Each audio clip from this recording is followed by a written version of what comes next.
Hari ini saya akan menyampaikan informasi terkait dengan polis asuransi. Mungkin banyak masyarakat tidak tahu apa yang disebut dengan polis asuransi. Sebagaimana kita tahu bahwa asuransi membuat masyarakat hidup nyaman, hidup lebih aman, lebih terlindungi. Nah, cukup banyak yang kita tidak tahu sebenarnya apa sih polis asuransi itu.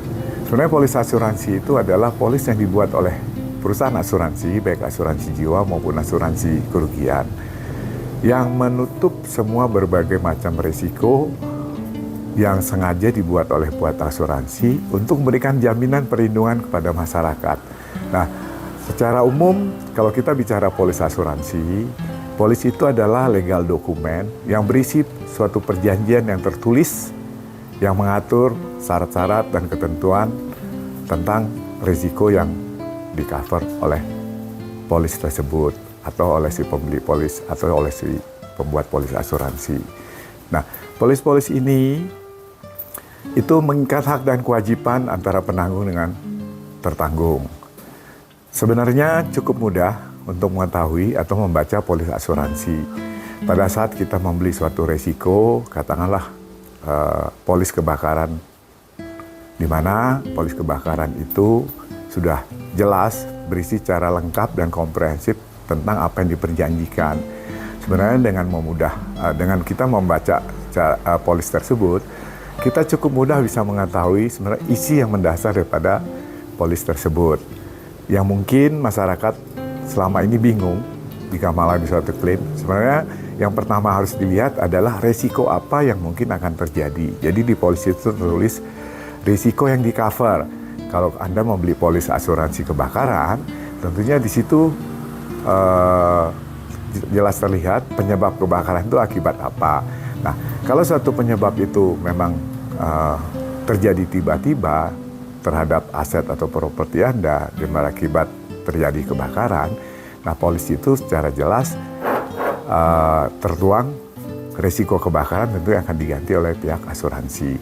Tentunya kita bisa mengajukan klaim pada saat kita membaca risiko yang tertulis dalam polis asuransi. Kemudian secara umum juga di situ diberikan pengecualian, di mana pengecualian ini kemungkinan suatu kondisi atau risiko yang tidak diganti oleh perusahaan asuransi. Artinya pengecualian yang tertulis dalam polis asuransi itu jika kerugian atau kehilangan yang masyarakat alami terhadap polis yang dibeli, ternyata risiko itu dikecualikan. Nah, di polis itu terlihat jelas ada risiko yang dikecualikan. Kemudian di polis itu juga tertulis tentang persyaratan, ketentuan pada saat mengajukan klaim. Jadi ada prosedur penyelesaian klaim. Jadi di situ masyarakat harus membaca pada saat Anda mengajukan klaim asuransi, itu prosedur apa atau tahapan apa yang Anda harus lengkapi. Karena sebagai klaiman atau sebagai orang mengalami kerugian, tentunya pihak asuransi memberikan persyaratan-persyaratan tertentu pada saat mengajukan klaim. Di samping itu juga ada suatu kondisi atau persyaratan lain yang mungkin harus dipenuhi atau mungkin adanya klausula-klausula tertentu yang mensyaratkan bahwa pihak asuransi, pihak penanggung itu memberikan suatu jaminan kepada tertanggung bahwa pihak tertanggung itu harus memenuhi apa yang sudah tertulis dalam klausula tersebut. Jadi kira-kira demikianlah yang bisa saya sampaikan apa yang disebut dengan polis asuransi. Sekian, terima kasih.